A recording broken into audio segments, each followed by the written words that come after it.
என்னங்க சப்ஸ்கிரைபர் ஒரு டவுட் கேட்டிருந்தாங்க, கவனிச்சிங்களா? என்ன டவுட்டு? அதாவது இப்போ நம்ம சாதாரணமாக பேச்சு வழக்கில் சொல்லுவோம், எவ்வளவுக்கு எவ்வளவு அவ்வளவுக்கு அவ்வளவு அப்படின்னு. உதாரணத்துக்கு எவ்வளவுக்கு எவ்வளவு வேகமா, அவ்வளவுக்கு அவ்வளவு சீக்கிரமா, எவ்வளவுக்கு எவ்வளவு கம்மியா, அவ்வளவுக்கு அவ்வளவு நிறைய. அந்த மாதிரி. ஓகேவா? சோ இதெல்லாம் எப்படி இங்கிலீஷ்ல சொல்றது அப்படின்னு கேட்டிருந்தாங்க. இத பேஸ் பண்ணி நான் சில தமிழ் சென்டென்சஸ் எடுத்து வச்சிருக்கேன். அதை நான் ஒண்ணா உங்ககிட்ட கேட்டுட்டே வருவேனா, அதை வந்து நீங்க எனக்கு இங்கிலீஷ்ல சொல்லுவீங்களா? சொல்றேன். அதுக்கு முன்னாடி hi friends, welcome to English அரட்டை. ஓகே, ஃபர்ஸ்ட் ஒன் என்ன?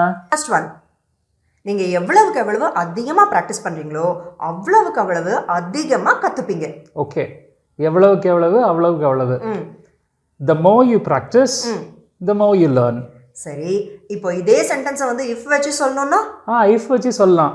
if you practice a lot you will learn a lot. Okay, when வச்சு சொல்ல முடியாதா இந்த சென்டென்ஸை? when வச்சு சொல்லலாம். அதாவது when you practice a lot you learn a lot. சரி, என்ன வித்தியாசம் இந்த சென்டென்ஸ்க்கு? என்ன வித்தியாசம் அப்படின்னா, if வச்சு சொல்றதை விட when வச்சு சொல்லும்போது the action is definite. if அப்படின்றது conditional clause. சரி, அதாவது அது நடக்கலாம் அப்படின்ற அந்த ஒரு பாசிபிலிட்டி தான் இருக்கே தவிர, ஆனால் when வச்சு சொல்லும்போது the action is definite. கண்டிப்பாக நடக்கும். இப்போ நான் சொல்கிறேன், if you go to Delhi, when you go to Delhi.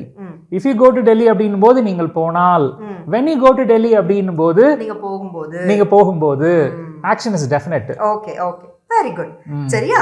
இதே மாதிரி அடுத்தது, நீங்க எவ்வளவுக்கு எவ்வளவு அதிகமா கவலைப்படுறீங்களோ அவ்வளவுக்கு அவ்வளவு கம்மியா தூங்குவீங்க. அதாவது தூக்கம் கம்மியா வரும். Okay, the more you worry the less you sleep.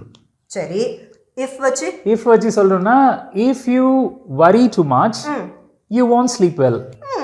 Very good. அடுத்தது, நீங்க எவ்வளவுக்கு எவ்வளவு கம்மியா செலவு பண்றீங்களோ அவ்வளவுக்கு அவ்வளவு அதிகமா சேமிப்பீங்க. Okay, the less you spend the more you save. Very good. இதை if வச்சு சொல்லணும்னா, if you spend less money you will save more money. Very good, very good.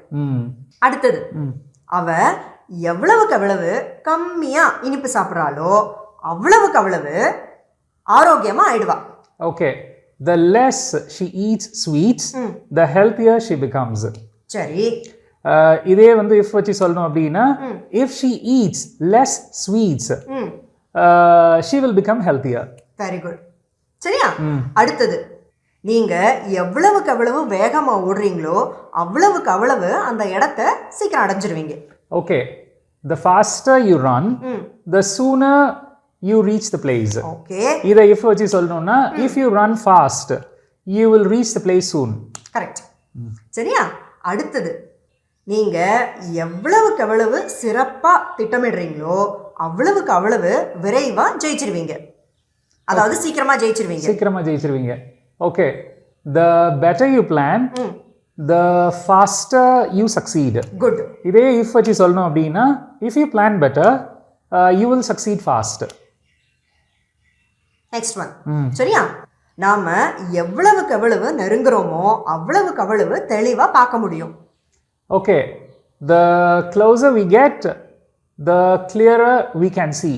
Okay, இதை வந்து if வச்சு சொல்லணும் அப்படின்னா, if we get closer we can see clearly. Good. சரியா? அடுத்தது, நீங்க எவ்வளவுக்கு எவ்வளவு புத்திசாலித்தனமா யோசிக்கிறீங்களோ அவ்வளவுக்கு அவ்வளவு எளிதா பிரச்சனை தீரும். Okay, the smarter you think the easier the problem becomes. இதை வந்து if வச்சு சொல்லணும் அப்படின்னா, if you think smart the problem becomes easier. Good. சரியா? அடுத்தது, வீடு எவ்வளவுக்கு எவ்வளவு பெருசா இருக்கோ அவ்வளவுக்கு அவ்வளவு செலவு அதிகமாகும். Okay, the bigger the house the higher the cost. Okay, இதை வந்து if வச்சு சொல்லணும் அப்படின்னா, if the house is big the cost is high. Correct. சரியா? லாஸ்ட் ஒன், நீங்க எவ்வளவுக்கு எவ்வளவு வலுவா தள்ளுறீங்களோ அவ்வளவுக்கு அவ்வளவு வேகமா நகரும். Okay, the stronger you push the faster it moves. சரி, இதை if வச்சு சொல்லணும் அப்படின்னா, if you push strongly it will move fast. Very good, very very good. So இதெல்லாம் தான் அந்த சென்டென்சஸ் நான் எடுத்து வச்சிருந்தது. சப்ஸ்கிரைபர் கேட்டது என்னமோ ஒன்று தான், அதை பேஸ் பண்ணி மிச்ச சென்டென்சஸ் ஃபார்ம் பண்ணியிருக்கேன். ஸோ இதே மாதிரி வேற ஒரு சுவாரஸ்யமான டாபிக்ல அடுத்து நம்ம நண்பர்களை சந்திப்போம். அது வரைக்கும் Bye friends.